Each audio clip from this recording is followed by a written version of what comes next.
Russia there. We don't want to have China there.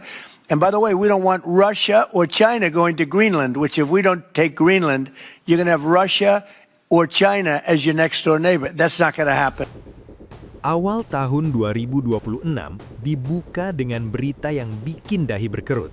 Presiden Amerika Serikat, Donald Trump, kembali dengan ambisi lamanya, mengambil alih Greenland. Tapi kali ini nadanya beda.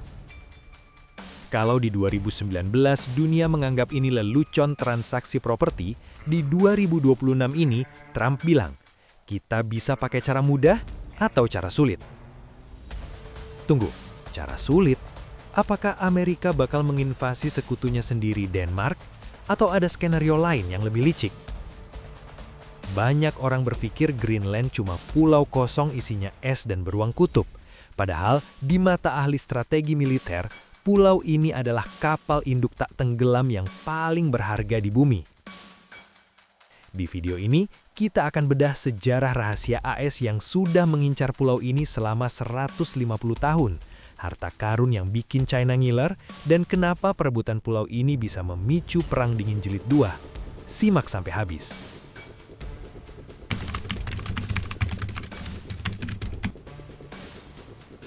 Mari kita mulai dari barangnya dulu. Greenland. Ini adalah pulau terbesar di dunia. Luasnya lebih dari 2 juta kilometer persegi. Bayangkan, itu 3 kali luas Pulau Kalimantan atau separuh luas Uni Eropa. Tapi penduduknya cuma 56.000 orang, lebih sedikit dari kapasitas Stadion GBK. Kenapa tanah sepi ini diperebutkan? Pertama, harta karun mineral. Greenland disebut sebagai Saudi Arabianya logam tanah jarang, atau rare earth elements.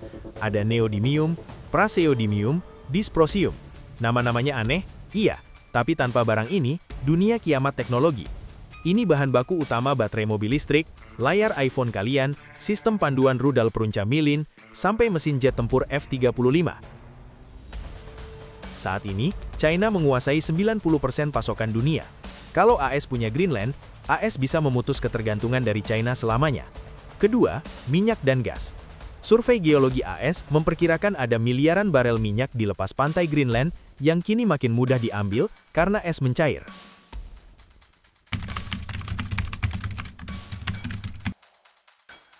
Banyak yang kira ini ide spontan Trump.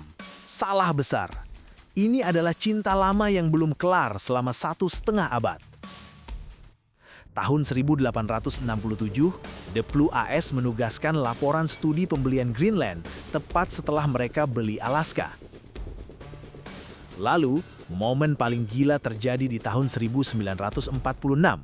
Pasca Perang Dunia II, Presiden Harry S. Truman secara diam-diam menawarkan emas senilai 100 juta dolar AS ke Denmark buat beli Greenland. Kalau dikurskan sekarang, nilainya miliaran dolar. Kenapa Truman ngebet banget? Karena Perang Dingin. Coba lihat peta globe dari atas, kutub.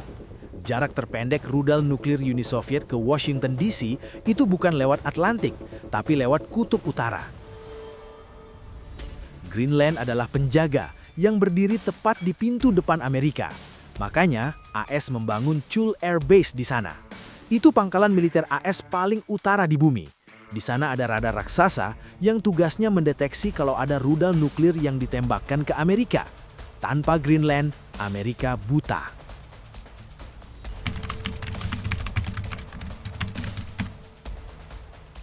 Oke, kalau AS sudah punya pangkalan di sana, kenapa Trump panik sekarang?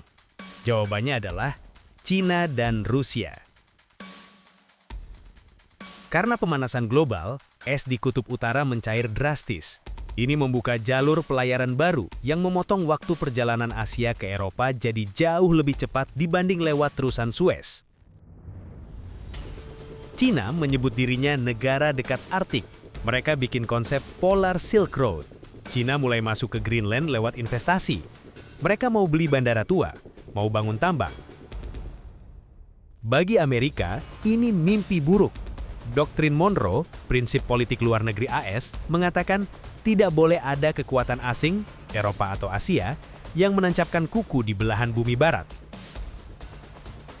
Kalau China punya pelabuhan di Greenland, kapal selam mereka bisa parkir di dekat New York. Trump dan Pentagon jelas gak akan membiarkan itu terjadi.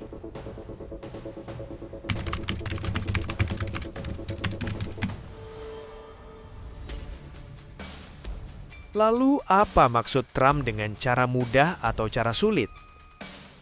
Cara mudah, beli putus dari Denmark.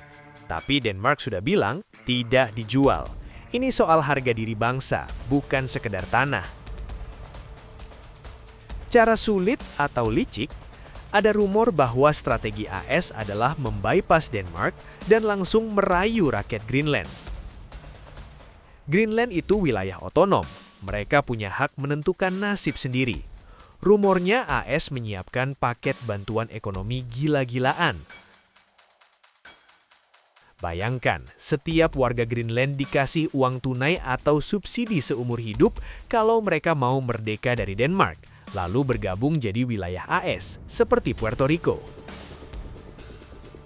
Dengan populasi cuma 56.000 orang, bagi AS menyuap seluruh penduduk Greenland itu uang receh dibandingkan biaya perang. Ini yang ditakutkan Denmark dan Eropa.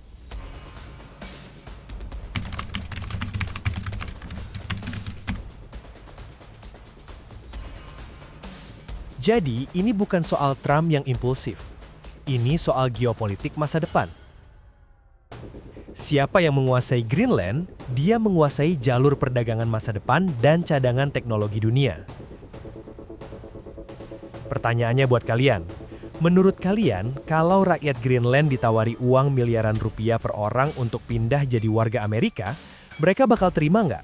Atau nasionalisme mereka lebih tinggi? Tulis pendapat kalian di kolom komentar. Jangan lupa like video ini kalau kalian jadi lebih paham situasi dunia, dan subscribe untuk update geopolitik lainnya. Sampai jumpa!